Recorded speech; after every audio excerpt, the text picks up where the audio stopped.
A Chinese attack sub near Miami. A US kill chain spun up in minutes. You click to see how anti-submarine warfare compresses time. In this video, we break down a dramatized, research-based scenario: detection, localization, warning, and the shoot decision air, surface, and subsurface working as one. You'll see how a P-8 Sonobui field pins a contact, how a Virginia-class closes the loop, and why speed decides survival near a coastline. If the window is 90 minutes from order to impact, what buys those minutes, and what steals them? Before we move on, I'd like to ask you a small favor. If you appreciate this content, please take a second to like this video and subscribe to the channel. Over 98% of you watch the videos without subscribing. Costs you nothing, but it makes a huge difference to us. So, did you click the subscribe button? Great, thank you so much. Now back to the video. So what actually buys those 90 minutes? Sensors, proximity, or doctrine?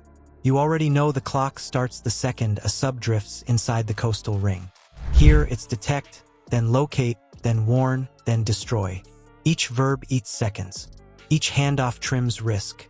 Close to shore, the mission timer on the intruder is already bleeding out. The Type 093 is quick and quiet. Its bet is to cross the belt before the picture firms up. The real problem isn't the first hit of contact. It's custody. Can you hold a thread while approvals, warnings, and flight paths stack? Without blinking? Enter the P-8 Poseidon. In recent years, Beijing has begun dramatically expanding the two bases to accommodate a growing fleet of vessels and to provide a home for China's new seaborne nuclear deterrent. On this hill above a luxury hotel is a surface-to-air missile site guarding two of China's most important naval facilities, Yulin and Longpo. It also offers geographical projection for the People's Liberation Army into the South China Sea region, submarines which can follow down this channel into the really deep parts of the South China Sea, which allow for difficulty in detection. It shows a Sonobui field that acts like a moving fence. Passive buoys build a noise map and flag-bearing lines. Selected active pings scan the gaps and refresh range. The lane shifts as the aircraft maneuvers, so the fence slides with the target. A probable track forms with speed hints baked into bearing rate. Meanwhile, surface combatants push non-acoustic context. Radar pickets watch for periscopes, masts, and odd wakes. Helos lift, dip sonar in seams, and toss more buoys on command. Data links fuse what each unit sees into one picture without flashing every card to the ocean. The goal isn't to shout. It's to box the routes the sub still trusts. Under that umbrella, a Virginia-class SSN moves quiet. It trails outside the sub's baffles, sharpening fire control with clean bearings and steady range gates. It doesn't need to light the ocean. It needs time under the net to turn a good fix into a firing solution. Philippine Coast Guard says 2 U.S. Navy warships were deployed off Scarborough Shoal following the collision of Chinese ships in the area. Ariela says U.S. ships were exercising navigational rights and freedoms in the West Philippine Sea in accordance with international law. PCG spokesperson for the West Philippine Sea, Commodore J. Ariela, says USS Higgins and USS Cincinnati were monitored 30 nautical miles away from Scarborough Shoal on Wednesday, August 13. This is where integration pays. Shared comms and a common picture cut the dead space between detection, warning, and a lawful shot. Every minute saved in targeting, deconfliction, and warning strips options. The sub must sprint, dive, or stall, and each choice bleeds position quality back to the hunters. That's why the 90-minute timeline matters near shore. Tempo denies maneuver. Speed turns stealth into a trap. Now that the clock is clear, watch how the acoustic net pinned the contact and carved its escape down to a single bad door. If a steel serpent can hear you, why can't it just vanish into the noise? Because the net moves faster than it does. And the net learns. The P-8 starts wide, then sharpens.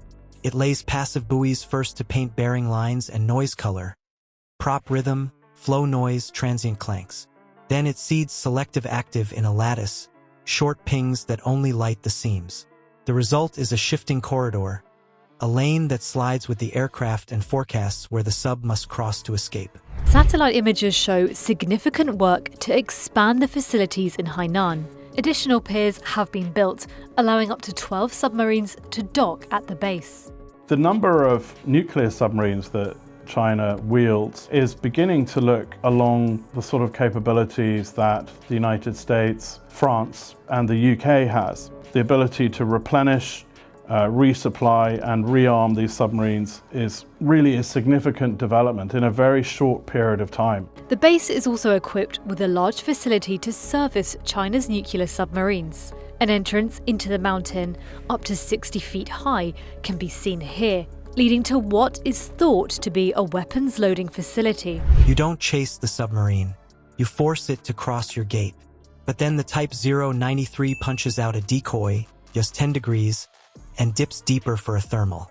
Surface ships hold standoff, denying a clean flank. Helicopters knife in and dip sonar in the quiet holes, then toss fresh buoys to stitch the curtain shut. Each move forces the sub to react. Reacting writes a pattern. The latter is clear. First, an underwater hail on low-frequency gear. Identify. Inside territorial waters, the demand is plain, surface and comply. If it presses on, the clock and the law close together. The warning is logged. The shot becomes authorized. Modern torpedoes don't trust one sense. They blend passive sniffing, active bursts, and smart logic that discounts decoys. Evasion costs speed and power. Every burst to clear a noisemaker bleeds battery or air and drags a telltale curve a tracker can read.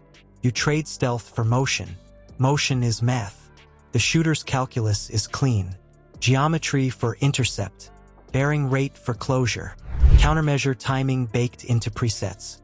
Two-shot doctrine hedges the branch. First to fix and strip defenses, second to kill or mission kill the drive. You don't need a hull break if the boat can't run. Non-acoustic crumb stack. Wake shear near periscope depth. A flick of mast ESM. A small magnetic wrinkle along the path. Identity firms. Intent trends hot. The mini payoff lands here. The net predicts movement. The warnings are documented. Once the box is checked, the weapon leaves the rail. The point isn't hardware. It's integration. The network never blinks, so speed wins. Time control wins fights. Not one trigger pull. Minutes turned into a weapon by fused sensors and clear doctrine. You saw how tempo stripped options. That doesn't stop at fair weather. When sea state climbs and the water gets loud, the network adapts. Shift buoy spacing, favor low-frequency dips, lean on non-acoustic crumbs, and let the shooter ride the cleanest lane. If you want deeper breakdowns of real-world tactics and tech, subscribe. Comment your choice below. What would you optimize first, sensors, comms, or weapons? Next time, we stress the same net in rough seas and heavy traffic. Does the clock still shrink?